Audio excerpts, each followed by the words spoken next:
guys! Welcome to my channel, Ida TV, Ida Maidi Ramos TV. Yan po tayo. Nandito ako ngayon. Kinukuhanan ko ang aking sarili. Oo, dahil yung idol ko, kasi idol ko talaga yan siya, si Judy Ann Santos. Kasi sabi nila dati, siguro pag tumanda-tanda na kunti, 47 man ko, tapos si Judy Ann, mga 45 man si Judy Ann. Pura gamay raman na mugap ni Judy Ann, pero gilabdan ko nila kong idol. Boy, mga paganahan mo ko na kong idol, si Judy Ann Santos. Oh, idol ko talaga yan since birth. Ewan ko ba, oo, Maraclara. So, Diyos ko, pagpunta kami ni Mama sa bukid. Yan na guys, hinahabol namin yung oras doon, alas 2 pa ng hapon. Diyos ko, yung umaga pa lang, punta na kami ng bukid. Sus, magdali-dali, may uwi kay ang Maraclara ni Judy Ann at saka ni Gladys. O, diba? Yan, tapos kasunod niyan noon, Mr. Cupido.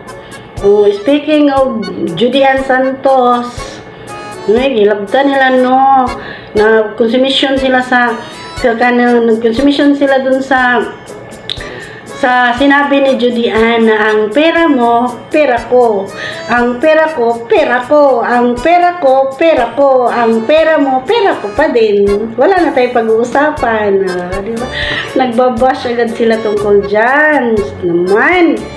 Bakit naman kailangang i-bash? Opinion naman yun. At saka sarili niya yung gusto.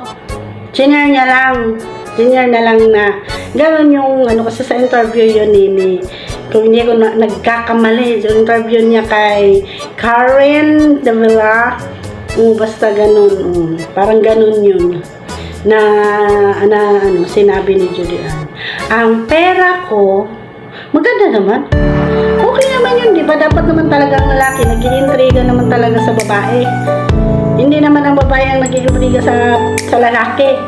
Kasi binabaliktad yung kasi yung style na gano'n yung pera ng babae binibigay na sa lalaki, kaya yung lalaki tiba-tiba, di ba naisahan kayo, yung ganyang sistema ni Judy Ann na yung pera ko, pera niya, pera ko, natural lang yun sa mag-asawa. Pag pumasok ko sa pagiging dapat talaga yung lalaki nag-iintriga ng pera sa asawa niya. Yun talaga ang pinaka-batas dyan since birth, noon pa. Ganun talaga. Anong bago? Sabagay kasi ngayon, mga iba-iba ng mga patakaran.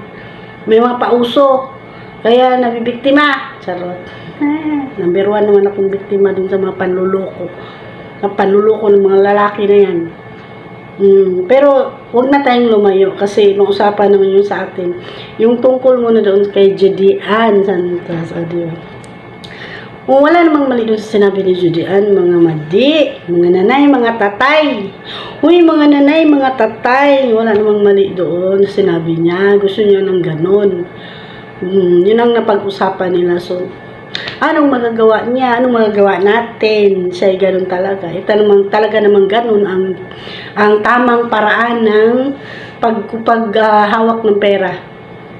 Para healthy ang family, dapat talaga nire-respeto ng lalaki yung karapatan ng babae na siya ang maghawak ng pera. Siya yung tresurera. Kasi ang babae, siya yung naiwan sa bahay. Siya yung nagbabudget sa lahat kung anong kulang sa bahay. So, dapat i-intriga nyo para kung ano yung kulang sa bahay, alam ng babae kung anong bibilhin at gagawin niya araw-araw. Huwag kayong gano'n na hindi nyo ibibigay. Kasi pag hindi nyo ibibigay yan, apektado yung pamilya nyo, yung mga anak nyo, o yung gagawain nyo pang anak, o sa inyong dalawa na lang, kung hindi pa kayo nagkaanak, bago pa kayo mag-asawa. Di syempre, medyo apektado yung pamumuhay pa. Tsaka yung misis nyo, pagka ganyan hindi kayo nag-intriga, hindi siya healthy. Hindi mag-iisip. Bakit ganon? Kasi number 1, isipin ng babae, hindi siya pinagkatiwalaan. Samantalang sa simbahan, buong mong binibigay mga doon sa kamay ng babae, tapos biglang hindi mo gagawin. Ano ba yan? Sinungaling? Huwag ganon, mga madi, mga nanay, mga tatay. Kung mag-aasawa kayo, dapat iniintriga talaga. Yun talaga ang dapat gawin ng lalaki, mag-iintriga ng pera sa babae. Wala nang pag-uusapan, na totoo lang, wala nang dapat pag-uusapan. Tama talaga yun. Wala nang pag-uusap. Ganun lang kasimple. Ibigay ang kita ng lalaki sa asawa niya. Para siya nang bahala mag-budget sa lahat. Ganun, balik ba?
Baka nagtataka guys na nasa sahig kami kumain. Dito talaga sa Saudi, ang uso dito pag kumain, nasa sa lapag lang. Dati, naisip ko rin bakit nga nasa lapag, kasi nga doon sa Pilipinas, pag kumakain ka sa lapag, ikaw na yung pinakamahirap na tao. Diyan sa Pilipinas, pag sa sahig ka kumain dito, walang mayaman at saka walang mahirap dito. Talagang sa sahig sila kumakain, nilalagyan lang nila yung supra, yung carpet nila, kung ano yung pwedeng isapin sa sa sahig, tapos dito sila kumakain. Dahil nga ganyan sila, na-adapt din namin yan na ganyan nga naman, kasi nga hindi mo na kailangan pang mag-aksaya pa ng maraming pinggan. Diyan na lang kayo, tapos pagkatapos itatapon nyo na lang yung supra, pati yung mga tirong mga buto na tira sa pinagkainan nyo. Yan wala naman talaga siyang wala nang basura. Maganda rin, kaya yun, baka nagtaka ka bakit nasa sahig kami kumakain. Ganun talaga pag kumakain dito sa Saudi. Kung mga naka-relate dyan na nag-abroad dito sa Saudi, kahit sa Arab country, ganyan, Arab country, meron ganun talaga kumakain. Normal lang sa kanila yung mga ganyang kasing kumakain sa lapag na may gamit na supra. Ang supra dito yung plastic na, meron yan dito binibenta sa Saudi, yung supra na yan. Pag kumakain sila, ganyan lang sila pag kumakain. Kaya kami din, ganun din. Okay naman, maganda rin. Kaya lang yung mga binti namin, lalo na sa mga edad namin, medyo masakit na. Kaya yung style ng iba, mabilisang kumain pag sa lapag. Kaya kami, wala kaming unlimited kami kung kumain. Kaya magtiis kami sa mga binti namin, magsakitan.